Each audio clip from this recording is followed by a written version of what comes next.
thing that hasn't changed in the world.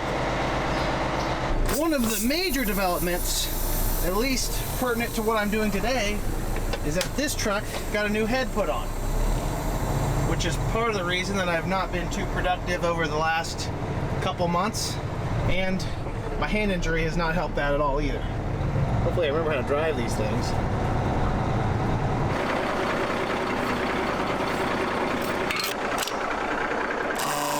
By far though, this is the most painful part.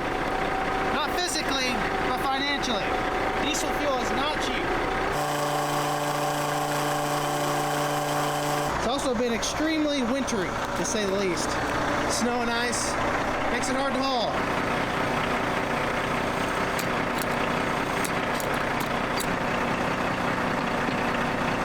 The only good thing about high fuel prices is that they're typically associated with high grain prices. Seeing as a good portion of our grain is used for fuel, ethanol, biodiesel. So there is some good with the bad. And if you had told me last fall that we'd be getting near $7 for a 250 bushel corn crop, I'd tell you you're crazy, but that's where we are right now.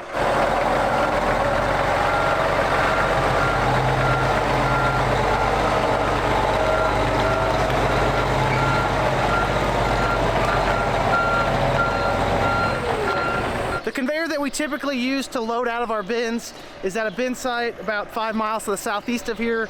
Unfortunately, all of the frost is out of that top couple inches of the ground. What that means is we're not going to be able to take our semis across our grass bin lots. Our main farm here though has plenty of rock, and if it doesn't, we can bring more. So we're going to come down here, haul some of that corn. I guess there's no reason to be wasting $4 diesel fuel.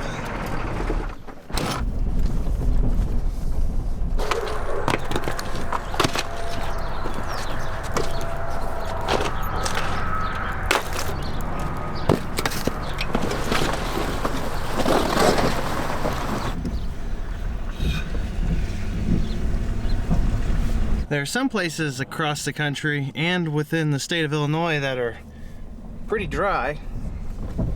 Mattoon in Coles County is not one of those places. It's been wet since last fall. Last summer.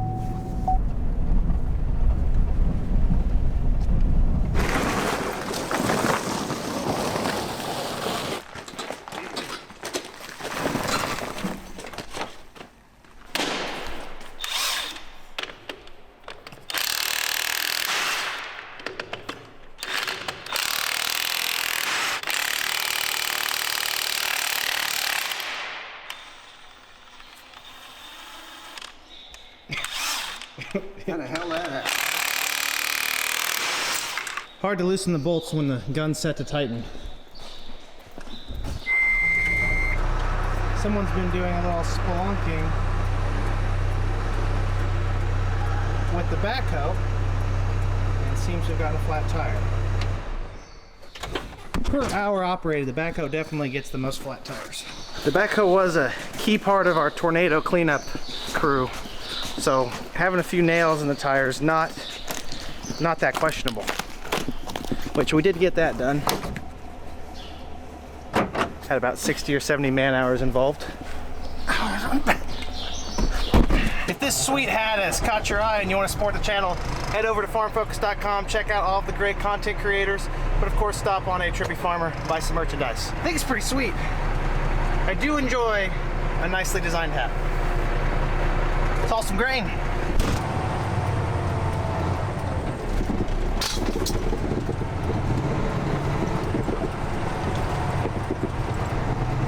Emptying out of our harvest stores is a little bit more archaic than all of our grain bins because we're relying purely on gravity until it gets down to a certain point. Let's pull out one of these louvers, cut out our screen wire, fill the truck, jam something back in there, rinse and repeat. Between these two smaller harvest stores, we can store 15 to 16,000 bushels of dry corn.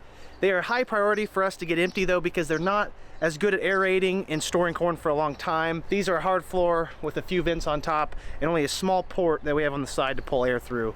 Not that great for long-term storage, but I'd say in the last 20 years we might have filled them 3 or 4 times, one of them being 2018 and last year of course because we had bumper crops. It was a great choice because we didn't have to wait in line at the swamped elevators in the fall, and corn's also gone up about $1.50 since we put it in here, so that's a $22,500 return on our investment just by putting them in here. Now they are a little bit more cumbersome to empty out, but I'd say $22,000 is worth doing so.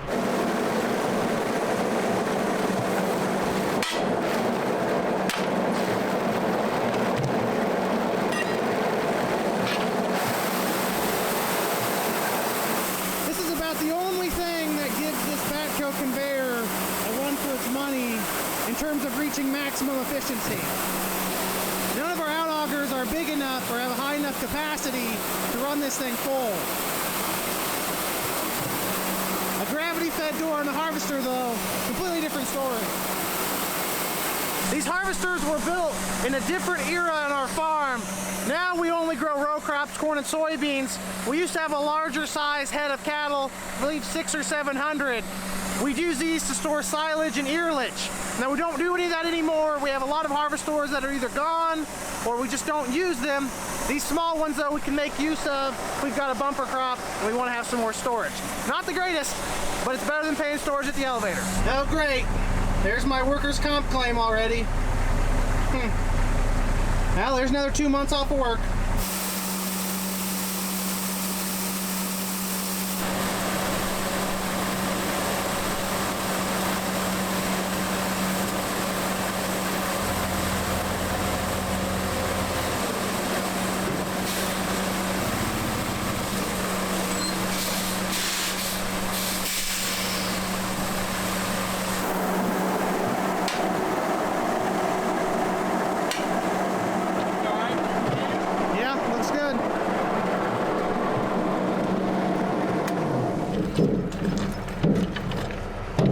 Interesting thing to do.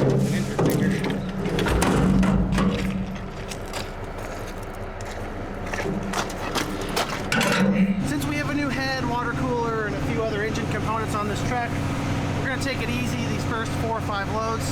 As opposed to being extremely overloaded, we're just marginally overloaded. Don't want to work this stuff too hard when it's just getting out of the gate. Been in the shop for like 3 months.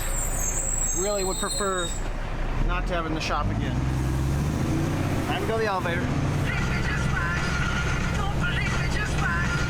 TGM in Neoga, Illinois. And what a fitting sight. A grain train blocking the entrance to the elevator. This place has been swamped since last fall. If you recall, I complained numerous times about having to haul in here and wait an ungodly amount of time. And the main reason being that it sits on a Canadian national rail line headed straight south to New Orleans and the Gulf, which is where a majority of our corn gets exported and soybeans to the rest of the world. And with South America having an extremely short crop, the American crop is worth even more money. And this market has been red hot, and this has been their bread and butter. All of their satellite elevators, their truck hubs haul into this main system here. They load, seems like 300 or 400 car trains a week, which is 300,000 bushels of corn, if not 350,000 each train. It's just a small little South Central Illinois elevator. Holds a few million bushels. My turn.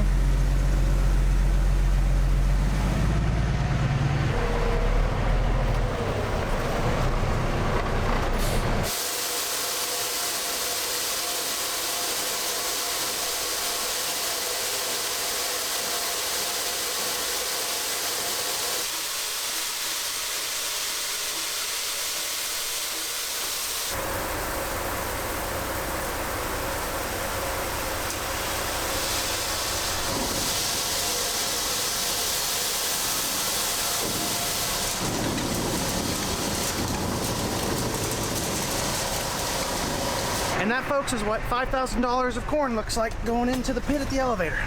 Now I gotta weigh out and go home, load again. That right there, folks, is pretty much what I'm gonna be doing all day. Very exciting, I know.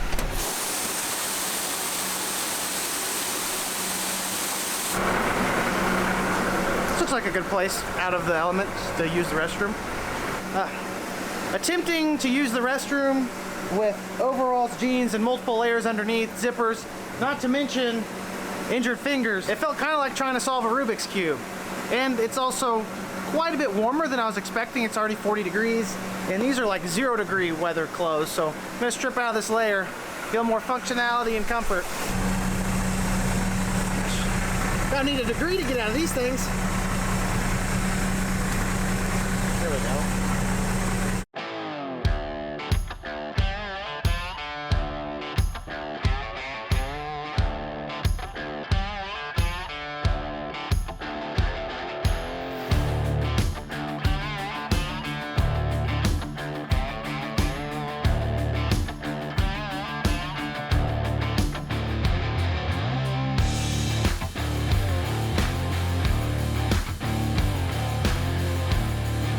Well, I had this illusion that today was going to be a super productive day of hauling grain, and then they switched us to the slow corn pit. I was stuck behind 4 trucks, about a 35 or 40 minute wait, and I also just made the mistake of parking downwind behind a pile of rotten corn, which is not pleasant for those of you who are not familiar with that scent. Windows up for now. I'm quite certain that the leg just plugged, so that's not going to speed things up, because that guy just stopped dumping. Spent all that time waiting in line because they didn't send us to pit 3, and then pit 2 plugs, and now they're sending us to pit 3. Some kind of irony in that.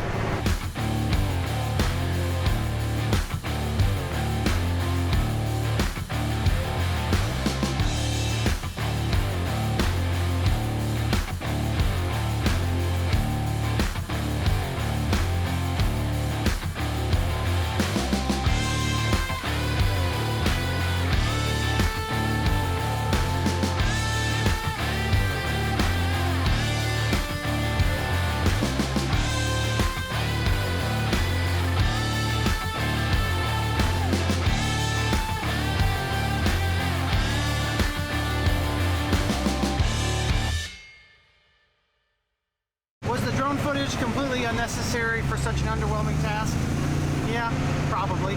But I bought that new drone 2 months ago and I've yet to have an opportunity to do anything productive with it. So, that's what the new drone looks like. It's in this bag right over here in the passenger seat. We're gonna have some awesome footage this spring.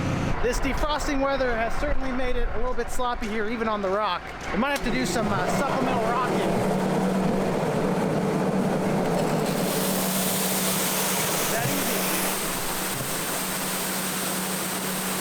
While I was hauling that last load of corn to the elevator, old crop corn contracts, which is March 2022, were up about 39 or 40 cents. They closed at 1:30 p.m. Central Time, and that's where they ended up at. That is a 5 to 6% move.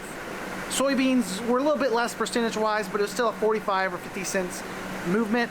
I believe they're like $16.44, which is also an incredibly high price. Nearly $7 old crop corn, $16.50 old crop beans, and we raised a bumper crop here in central Illinois, and I believe the United States as a whole had a pretty decent crop. Now, of course, we got the South American drought, short crop down there. A lot of times in these markets, people are like, well, what's causing the movement? What's causing the movement? There's no guessing here, folks. It is the Ukrainian-Russian conflict causing some ripple effects in the commodity markets. Because of all this commotion, commodity prices have been extremely volatile the last 5 trading days. Today we were up big, Monday the 28th. Last Friday we were down horrendously. The Thursday before that we were up massively. I mean, they've been all over the place. This conflict, though, is no laughing matter for global commodity markets.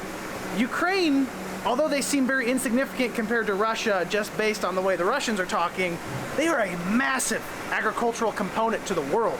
I believe they're easily in the top 5 of most grains. Corn, they produce 40 million metric tons a year. Although Russia's invasion of Ukraine doesn't make all of their bushels disappear, no one's gonna go in there and get these export bushels with their freighters or their trucks or rail or whatever, because they don't want to get their stuff blown up.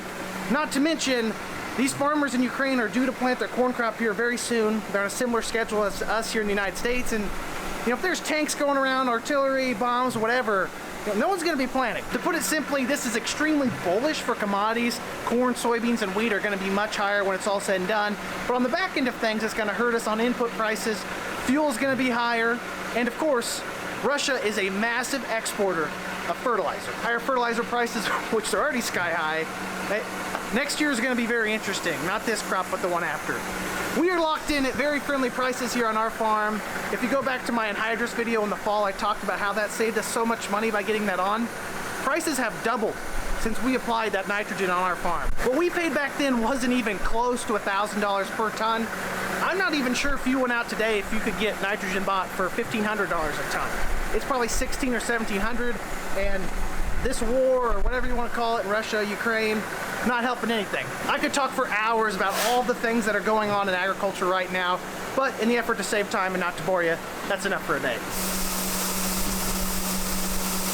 To really simplify and make it easier for you to understand these price increases for our grain, I'm just going to use this truckload as an example.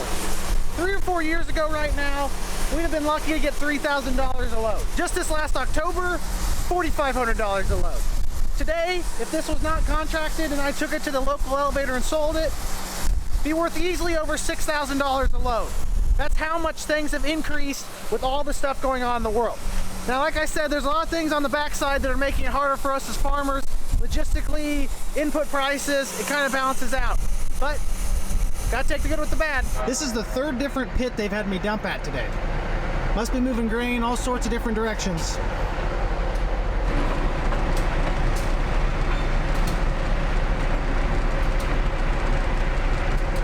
Well, regardless, if you're dealing with the stresses of volatile grain prices and stock markets, or the chronic pain of a mangled finger or two, or just anxious about waiting in line at the elevator to dump some grain, consider trying out some Canadips CBD pouches. Use code Dole at checkout for 20% off, or use the link down below. Regardless of your opinion, it's hard not to see that CBD is expanding in prevalence across the country and the world. I was at the Louisville Farm Show last week, or 2 weeks ago now, and there was multiple booths selling CBD.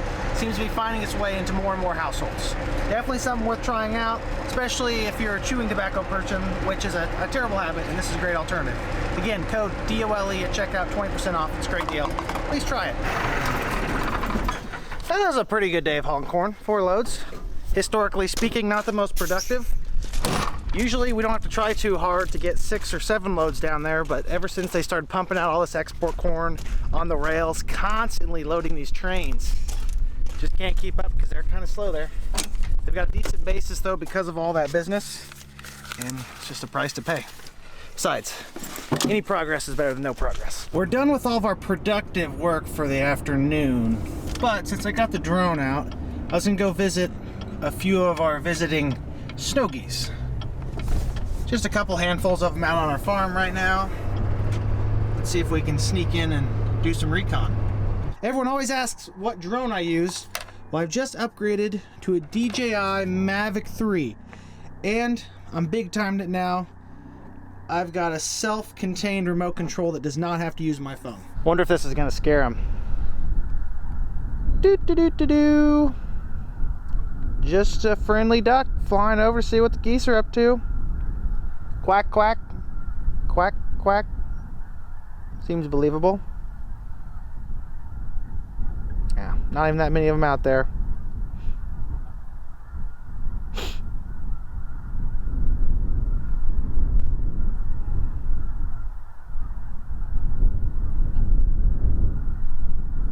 Be very unfortunate if I got pooped on here. Not me, but my drone. Oh no, they're coming our way. Evade, evade, evade! Reverse! Reverse! This is a very financially questionable decision because this drone was not cheap. And I'm not sure if geese are friendly to drones. I think that's enough intel for me. If anyone was wondering, when I said a few handfuls, I think I should have said 10,000. Because there's quite a few geese out there. Bring the old drone home. Safe and sound. Lives to fly another day.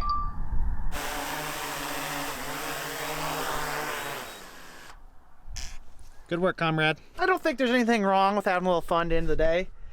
Everyone, I think that's gonna be enough farming for one video. Don't forget to head over to the Farm Focus shop. Check out the hat. I think it's awesome. Get yourself one or one of your friends. I appreciate you all tuning in. It's not going to be the last time you see me. If anything, you're going to start to see me more and more as spring approaches. Definitely make sure and show your support. Like the video if you enjoyed it. Subscribe if you want to see more. And comment down below if you have any questions. You know I love to talk about farming. Have a great day, everyone. Peace!